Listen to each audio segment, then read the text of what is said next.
Good morning everyone. हम history section revise करने वाले हैं।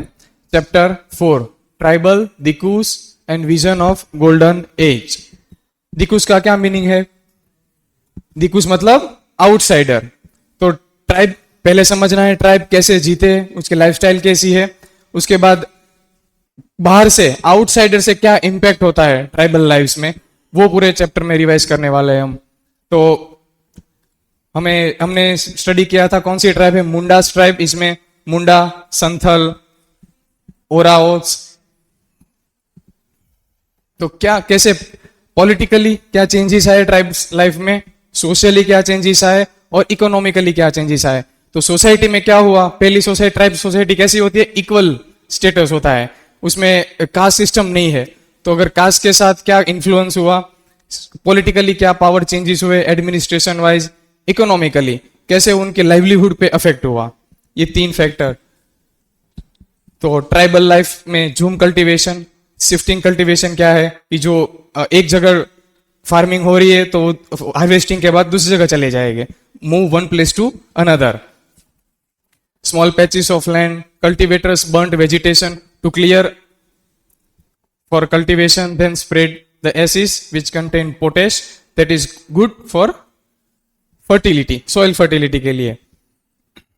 उसके बाद हंटर गैदरर्स क्या है, तो हंटर तो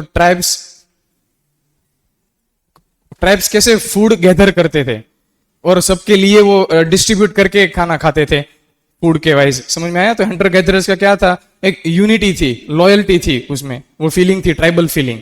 okay, next herding animals, animal protection. Pastoralist का मीनिंग है कि एनिमल प्रोड्यूस एनिमल है, उसको रियर करना है, उसके बारे में, तो उसे क्या कहेंगे, हर्डर्स। क्लियर हुआ? तो इसमें एग्जांपल दिया है हमें कि वन गज्जर्स इन पंजाब ट्राइब, ये ट्राइब के नाम है, लबाडीज इन आंध्रा, गद्दीस इन कुल्लू और बकरवाल्स इन कश्मीर। जब ब्रिटिशर्स आए तब क्या क्या ट्राइब्स में चेंजेस आए, क्या वो उसकी ट्राइबल पॉलिसी क्या थी, वो 1932 से पहले तो वो रिजेक्टेड ही गिनते थे, एज अ ट्राइब्स रिजेक्टेड, उसको अलाउड नहीं था मेन सिटी में कि वो मूव कर पाए, कोई भी ट्रेड कर पाए। क्लियर हुआ? ट्राइब होना खुद पे क्राइम था सिटीज एरिया में। तो इफेक्ट क्या आया कि ट्राइबल चीफ्स, तो वो पावर रिड्यूस हो गया उनका। शिफ्टिंग कल्टीवेशन, अब वो मूव करते रहते थे कल्टीवेशन के लिए, तो ब्रिटिशर चाहते थे कि सेटल्ड कम्युनिटी रहे, एक जगह पे रहे। तो क्या लैंड सेटलमेंट बनना चालू हुआ, परमानेंट सेटलमेंट, जमींदारी, रियोतवारी, महालवारी, वो सब सिस्टम क्रिएट हुई। उसके बाद लॉस आए फॉरेस्ट रिलेटेड, तो रिजर्व फॉरेस्ट ऐसे रिकॉग्निशन दिया by British government. Reserve forest से क्या होगा कि बाहर के जो आउटसाइडर्स है उसको परमिशन लेके जाना पड़ेगा। तो ये सब रिस्ट्रिक्शन लिए क्योंकि ब्रिटिशर ज्यादा कंट्रोल कर पाए ट्राइब्स पे। क्लियर हुआ? नेक्स्ट,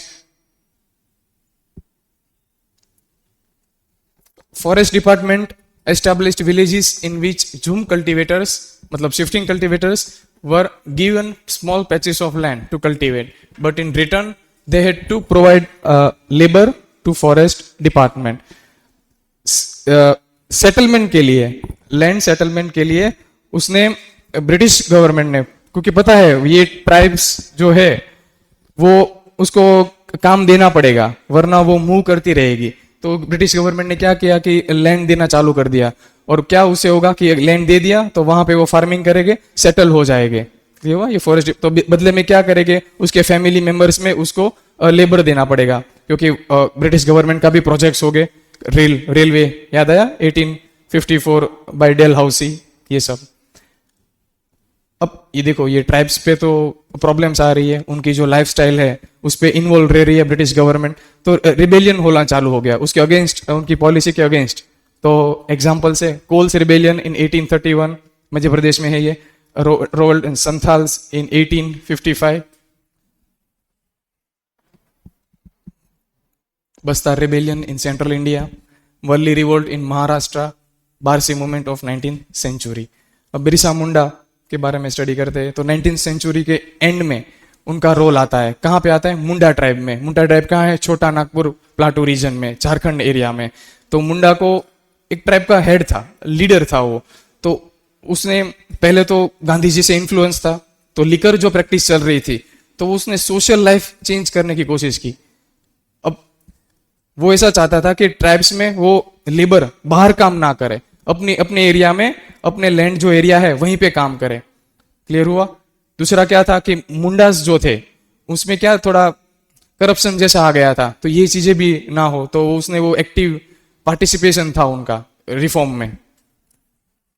वही ब्रिटिशर के खिलाफ थे वो, तो उसको अरेस्ट कर दिया 1895 में, 1897 में रिलीज कर दिया और फिर से बाहर आके रिवोल्ट करना चालू कर दिया। और उसने व्हाइट फ्लैग, फ्लैग से क्या होगा? कोई कंट्री है, कोई नेशन है, तो को रिप्रेजेंट करता है फ्लैग। तो उसने बिरसा राज अपना ही खुद कंट्री बना दिया था। किसके अगेंस्ट? ब्रिटिशर के अगेंस्ट। 1900 में वो मर जाता है, तो उनका क्या काम है? Reform tribal chiefs, give up, liquor clean their villages, stop believing witchcraft, जो ऐसी ब्लैक मैजिक जैसी मान्यताएं थी उस टाइम पे, उसके खिलाफ चलना चालू हो गए।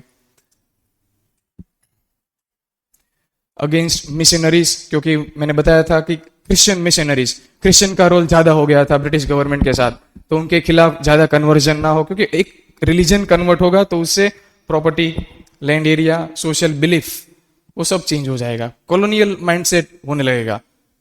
ओके,